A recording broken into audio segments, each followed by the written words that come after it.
Hey, welcome to your go-to show for health and wellness. I'm Jonathan Fisher.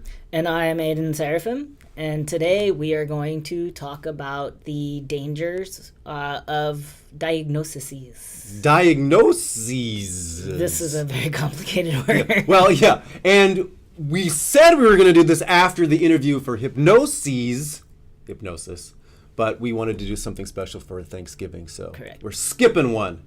So there. So diagnoses. What's your take on the diagnosis idea? So I actually, from years of experience working with people, clients who come in, having been given diagnoses, I find that they tend to be kind of troubling in the sense that you had talked about this before in one of our initial episodes about how people get hypnotized by their doctor, like when their doctor tells them what's going on with them. Yep. And so I feel like when people get given a diagnosis, they tend to then take that on as an identity. They go online, they Google, they research all the symptoms and things that are associated and how Which it's I highly supposed to make recommend them you feel. do, because then you'll think you have everything. And so then, just through like this process, I feel like, once you take on a diagnosis as an identity, it kind of unfortunately ensures that you're going to have whatever it is that you think that you have for good. It's really hard to get rid of something when you're identifying as it and with it. Right. It is the identity. Like, for instance, like someone says, I have depression. Or I am depressed. You aren't depression incarnate. Right. You have depressed. You get depressed sometimes, or right now you're going through a period of depressed. But even if somebody's depressed, they might also be a million other things. Right. A million other emotions, a million other qualities other than just sad/depressed. I've had clients come in with different labels, or the idea of doctors being hypnotists. I'll have many clients coming in and saying things like, oh, my doctor said I'll always be battling my weight. Not necessarily a diagnosis, but certainly a label. Right. Certainly it's something that's projected on this person, and then it's something that I have to undo, Or is you this have label. 2 years to live. Oh, okay, well, here's what happened. Years ago, you didn't even know you gave me a segue. I did not. We didn't plan for this. Sometimes it just happens. I was shopping around for a heart surgeon, which is, what is one might be wont to do sometimes. And I went to finally I'm at Kaiser. I'm looking for the best surgeon at Kaiser. There's like 20 surgeons to choose from, and no doctor's going to tell me who the best is, because they say, hey, they're all really good. But somebody's the best. I'm just saying, for what I'm going in there for. Finally, I got a doctor to say who's the best. I go to see him, and he's telling me about all these different things. You can go with the artificial valve, or the mechanical valve. You can go with the tissue valve, and all the different things and whatever. And he goes, well, we could do all these different things, like 7 different things they wanted to do to my heart, basically reconstruct my heart. We could do that, and then you have maybe a couple of follow-up surgeries. And if we do all of that, I think I can get you to 70 years old. Whoa. And Hope you didn't believe that. yeah, well, my first thought was, note to self, like, undo that later. But then I had many other questions. But I did file that away to go home and work on, because here is, first of all, his desk was higher, so I was looking up at him, which I didn't like that, first of all, yeah.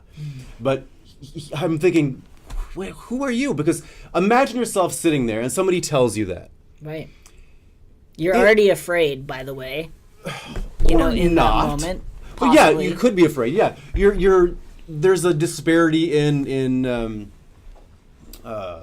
power disparity. Anyway, so he in this case is telling me that, and what if I would have said, oh, so 70, so there's no way I could ever make it to 71. What do you think his response would be? We know what his response would be. I don't know. Well, we could. It's possible. Right. Oh, okay. So, but definitely 72, totally ruled out. I would never make it to 72. We, again, know what his response would be. Oh, well, that would be possible. Right. And my thing, and I told this in a keynote talk I did somewhere, where if I were to ask you, like, what's the best moment of your life? or the best time of your life or the best memories. It's probably a couple of moments. It's maybe an hour or two or whatever when you saw this. This doctor is literally taking away years off of my life sort of on a whim. What if Just when I some was abstract number just that he picking threw yeah out there. picking a number, what if when I was 71 is when I had this amazing experience and I saw this or I did that or I had a grandchild born or whatever it could be, and you're telling me I'm not going to be around for that? You're planting this idea, this, it's not per se a diagnosis, but certainly a prediction in my mind that this or that's going to happen. Right. I have a masterclass webinar. I'm plugging it. Thrive Beyond Your Health Issues. Check it out. But on there I talk about the idea of diagnosis, and in Western allopathic medicine, they have to give you one. You can't go in and go, well, I feel great. How could I feel better? They'd be like, I don't know. Right. I can't. I got to diagnose you with something. Right. Like eat healthier and get exercise. Even that they don't know. So they have to diagnose you. If you come in with symptoms and they don't know what it is, the diagnosis they give you is idiopathic. Pathic, pathology, meaning disease. Idio. Does Guess that mean what you're that's? an idiot? Yes, it means stupid, essentially. It means we don't know. It means we don't know what the disease is. It's an idiopathic diagnosis. It's a, I don't know. And then they give you things to treat the symptoms that you walk in with, but they don't know. So that is their job, is to give you a label. And like we're saying, some people take that on as what they are, as who they are. And a whole host of things can happen when you do that. So what is the alternative? Gulp.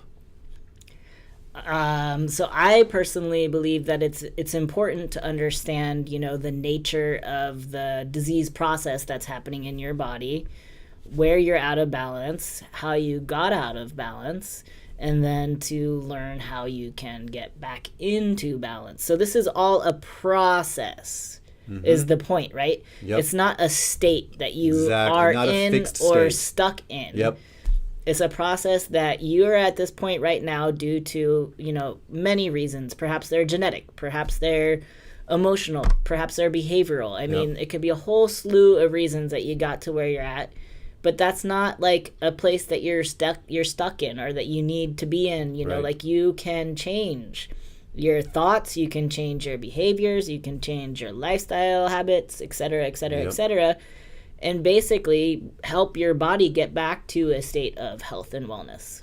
Right. So when you're going to a doctor, let's say it's a Western doctor, and let's say you're given a diagnosis, I would encourage you to, one, ask a lot of questions, and I've mentioned that before.